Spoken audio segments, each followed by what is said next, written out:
Dream from October the 12th, 2024. This show was way too damn long. I don't understand why every match on this show had to be 20-something minutes, but that's what it felt like. I don't get it. Less is more. This show really should have been maybe a 5 to 6 match card.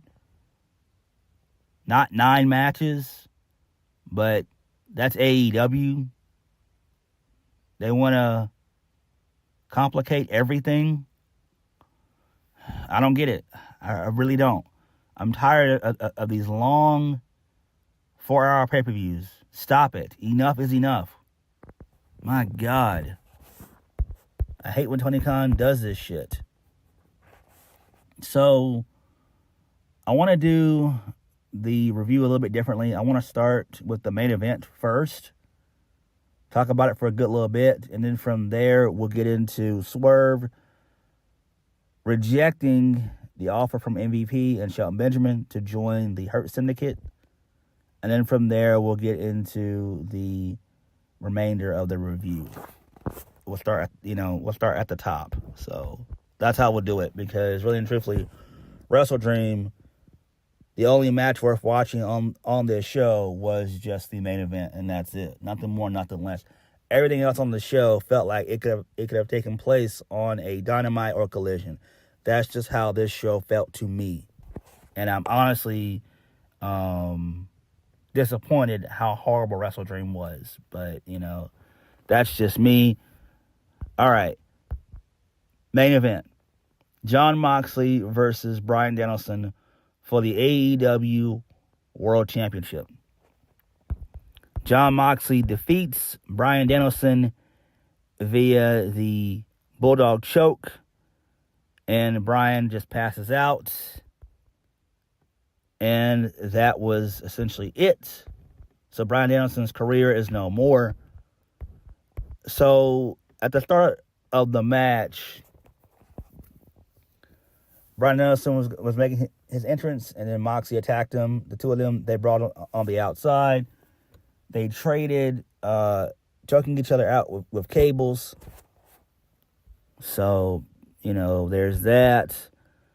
Danielson's theme, his Final Countdown theme, played for about a good 2 or 3 minutes during the brawl. So, that's fine. They always do that now. So, that's cool. Post-match, it was a massive angle. So, the rest of the the rest of the Blackpool Combat Club come out, which is Brendan Shafir, Claudio, and Pac.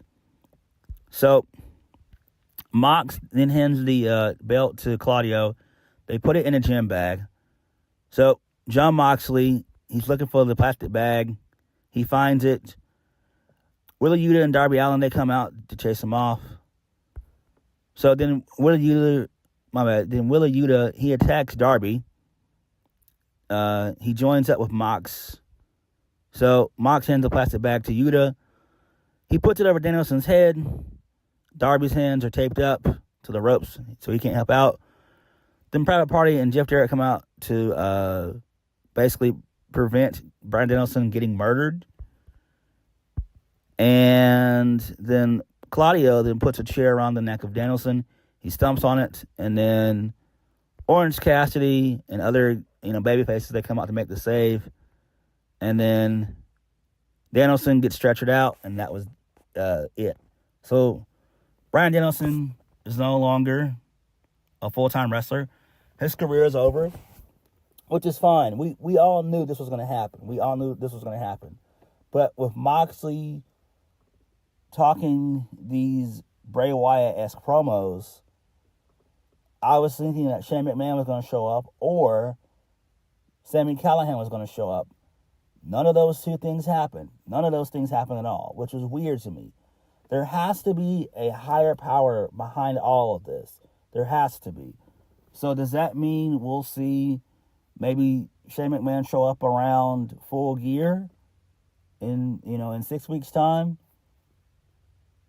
Or are we going to see Sami Callihan show up? Because I don't get it. And, Jim Ross and Tony Schiavone and Excalibur, they started everything well on commentary. Now, I think Excalibur overreacted, crying and stuff. Like, come on, bro. Like, we get it. But, I mean, it would have been better if Excalibur just would have shut the fuck up. You really didn't need any commentary for what happened. Danielson wanted this to happen. Jon Moxley is now 4-time AEW World Champion, which is insane. That's quite odd to me. He's been champion 4 times. That's weird to me. That's odd to me. I don't fucking understand it. That's very odd to me. So where do you go from here? Do you have Darby go after Moxley to get revenge? And you do Darby and Moxley at Full Gear? Do you bring Christian Cage and get him involved in this and have him turn babyface? Because you need something long-term for Moxley to do. Moxley has to face babyfaces. Credible babyfaces. Darby is one. Christian Cage is one. After that, who else do you have that's credible in the babyface department? That's actually believable.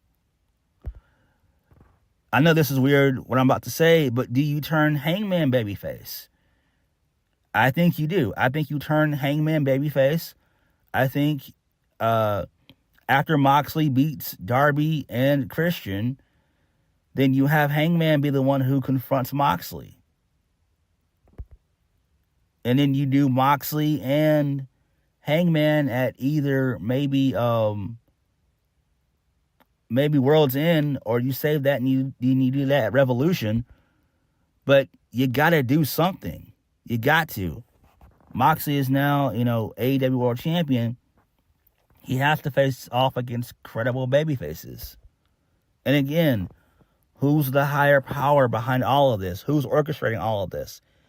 Is it Shane? Is it Shane McMahon? Is it Sami Callihan? Are these guys gonna come on in? They've got to. Shane McMahon is definitely coming into AEW.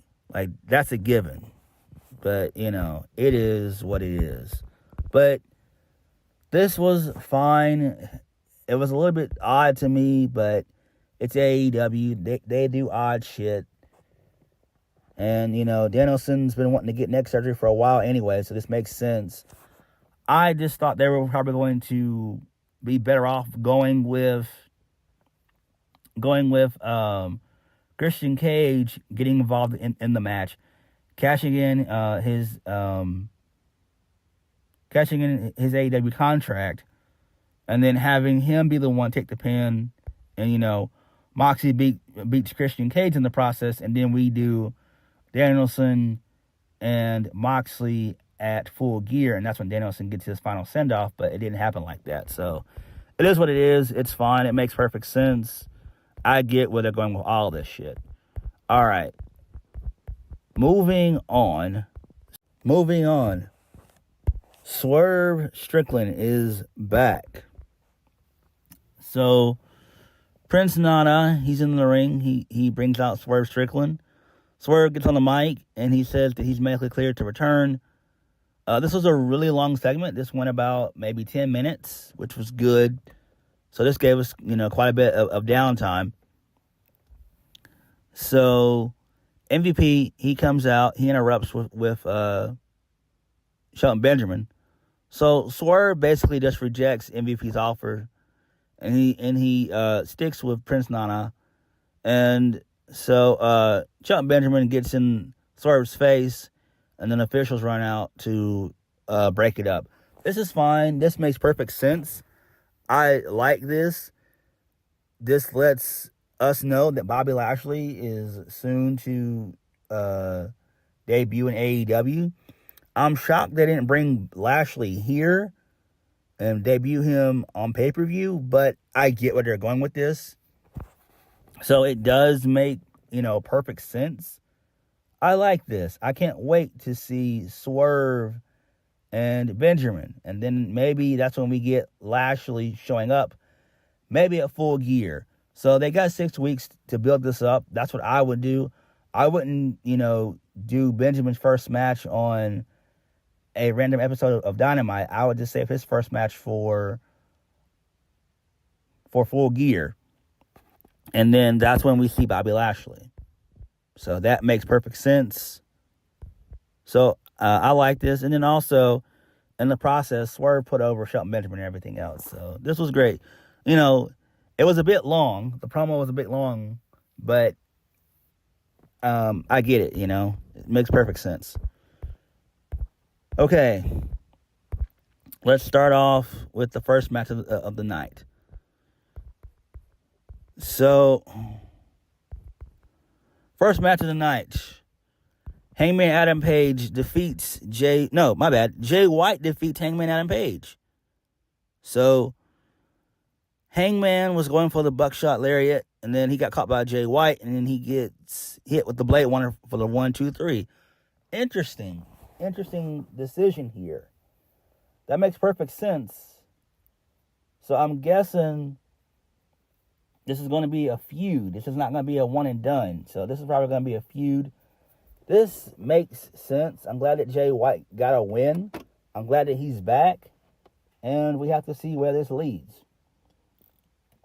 But I thought that Hangman was going to win. I really, truly did. Moving on. Mariah May defeats Willow Nightingale via the Storm Zero. And that was it. So, this is fine, I guess. I miss Toni Storm. Maybe she comes back at Full Gear, or, between now and Full Gear.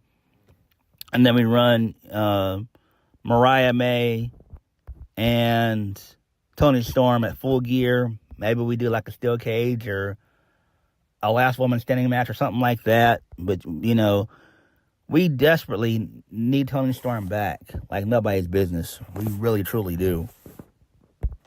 Moving on. Jack Perry defeats Tatsuya Shibata. He retains the TNT Championship. Who gives a fuck? So, basically, Shibata had Jack Perry in a sleeper hold. Jack Perry, fell on top of Shibata, and he pinned. He was able to keep his shoulders down for the 3 count. Who gives a fuck about this? Post-match, Jack Perry beats the shit out of Shibata with the title. Garcia comes out to make the save. He has a stare down with the champion. MJF then comes back. He gets a really good reaction. So, then Jack Perry lays out Daniel Garcia with a shot to the back of the head with the TNT Championship. So MJF beats down Daniel Garcia. He talks some trash, He reveals that he got his diamond ring back. So he's about to hit Garcia with it. And then Adam Cole returns. He makes his return. A really good reaction. And then he chases off MJF. So that's good. I'm glad that MJF and Adam Cole are back. This makes sense, I guess. I'm guessing MJF is he's doing 2 feuds at once, basically. He's feuding with Adam Cole and he's feuding with Daniel Garcia at the same time. Interesting. We'll have to see how all this plays out. Very, very good stuff here.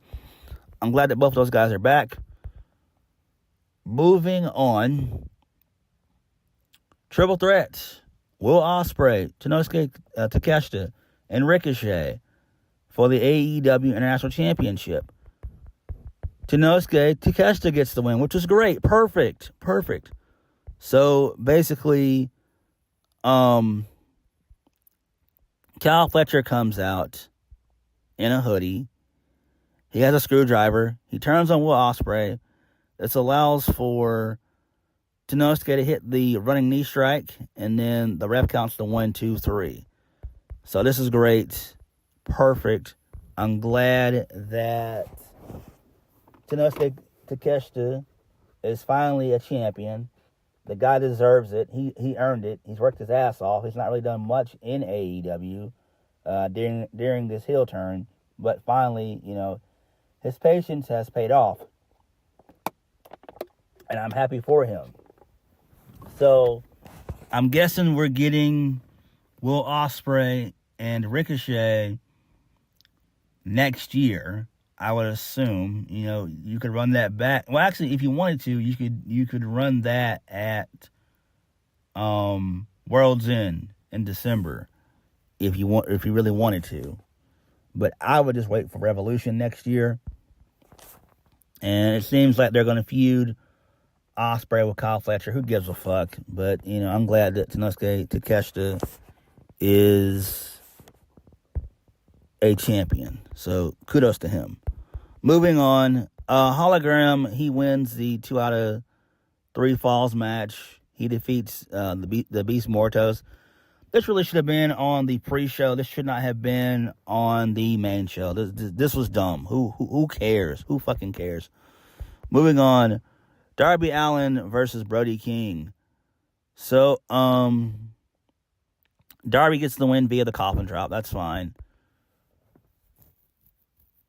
That's fine, I guess. Moving on. The Young Bucks versus Private Party for the AEW World Tag Team Championships. It was cool to see the Amazing Red. He was there, which was great. I thought they were going to win when they brought him out, but it didn't happen. So basically, Top Flight, along with Leo Rush, they're sitting in the front row along with Stokely Hathaway. So that was great. That's pretty cool. So basically, like I said before, the Young Bucks, they get the win. They win. I don't care about the Young Bucks. Fuck them. Moving on. Mark Briscoe defeats Chris Jericho to retain the Ring of Honor World Championship. So, it is what it is. Do I care? Not really. Mark Briscoe gets the win via the J Driller for the 1, 2, 3. So, that was it. And that was Wrestle Dream. Again, the only important thing that happened was, Danielson retiring. So, he's no more. Basically. MJF and Adam Cole returning was great. And Swerve turning down MVP's offer, that was great too. Other than those things that I just mentioned to you guys, this show was a fucking disaster. It was a waste of time. This was horrible. This was a train wreck. It was a train wreck. But it is what it is. But at some point, they're going to have to bring in Shane McMahon and Sami Callihan, and they'll eventually at some point bring in Bobby Lashley. But we'll have to wait and see. But what did you guys think of Wrestle Dream? Like, comment, subscribe. Peace.